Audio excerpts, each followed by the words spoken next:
हर जननी की सैया गवैया हवे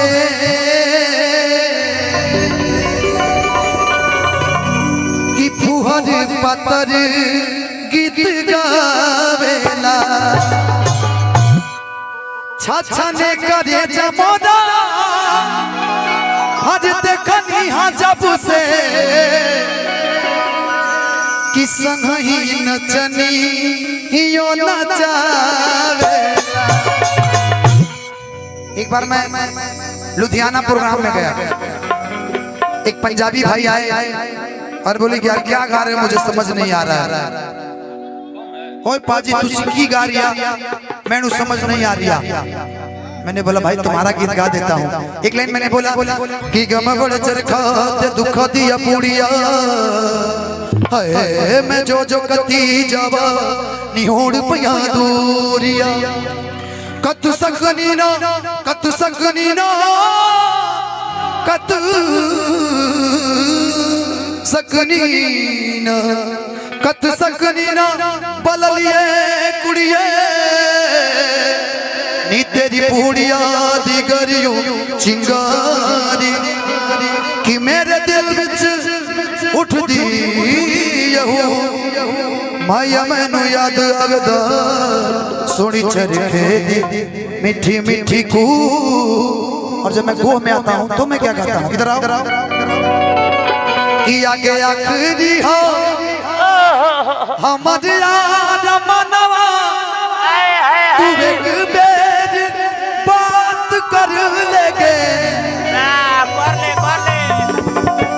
कि आगे सोना यार भरती है गो में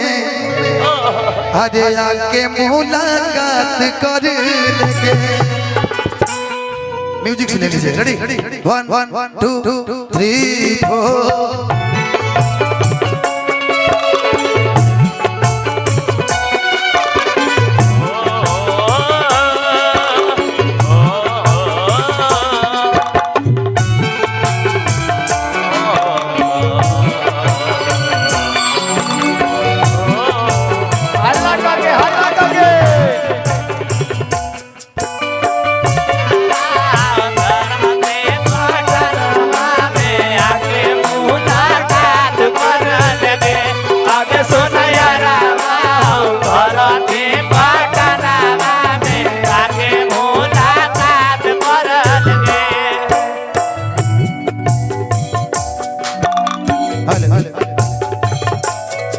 आगे आखिरी हो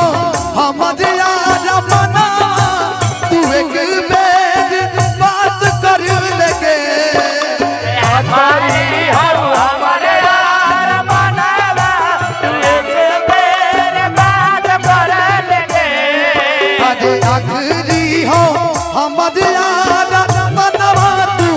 एक बेर बात कर लेगे आगे सोना यार भरती पटनवा में आके मुलाकात कर लेंगे आके सोना यारा भरती पटनवा में आके मुलाकात कर लेंगे।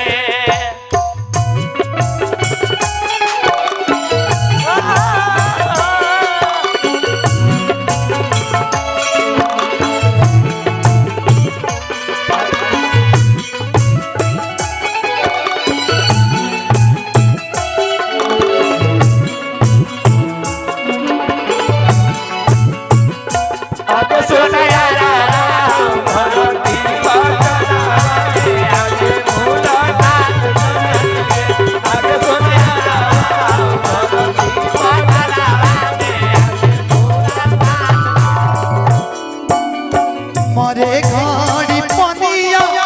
पिलाई दी है जान के कफन ओढ़ाई दी है छूटता जब प्राण के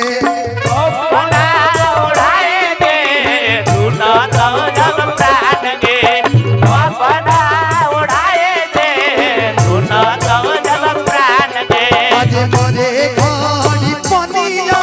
पिलाई दी है जान के कफन जब प्राण के पौधा उड़ाए दे छूटो जब प्राण के पौधा उड़ाए दे छूटो जब प्राण के हमारा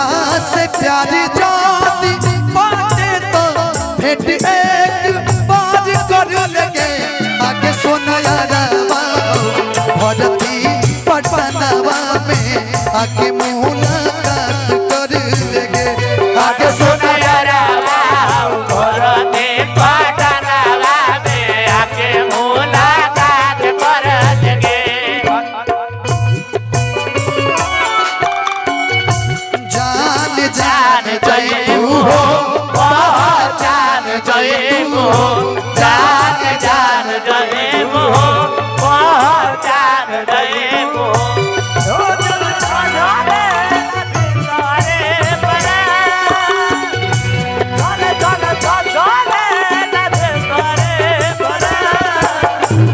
ए जान जान जय तू हो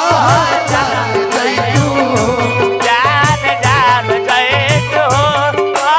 जान जय हो अब तो नया रावा उधरा से पाटाना लागे अरे तो नया रावा उधरा से पाटाना लागे आगे मुलाकात गीत के लाइन आशीष भैया के भाई हमारे बहुत अच्छे मित्र काफी दूर से चल के आए प्रोग्राम देख दिल से लव यू भैया को गीत का जो लाइन है बड़ा प्यारा लास्ट भैया डॉक्टर जवाब दिल का बुलावाइले बात के देख के चेहरा जाने चल जाई है लौट के देख के चेहरा जान चले गए लौट के देख के चेहरा जान चले गए लौट के डॉक्टर जवाब दिल को बुलावाइले बात के देख के चेहरा जाने चली जाई है लौट के देख के चेहरा जान चले गए लौट के देख के चेहरा जान चले गए लौट के हमारा से प्यारी जात बाटे तो भेंट एक बार कर लगे किया के सुनाया रवा भरती औरंगाबाद में हरे आके मुलाकात कर लगे शिवानी जी आइए तो इधर चश्मा है भाई किसी के पास चश्मा शिवानी जी चश्मा हेलो किसी के पास चश्मा हो तो दे दो भाई इधर आ जाए सभी लोग आ जाइए वाह क्या बात है यार ये तो लड़की वाला हो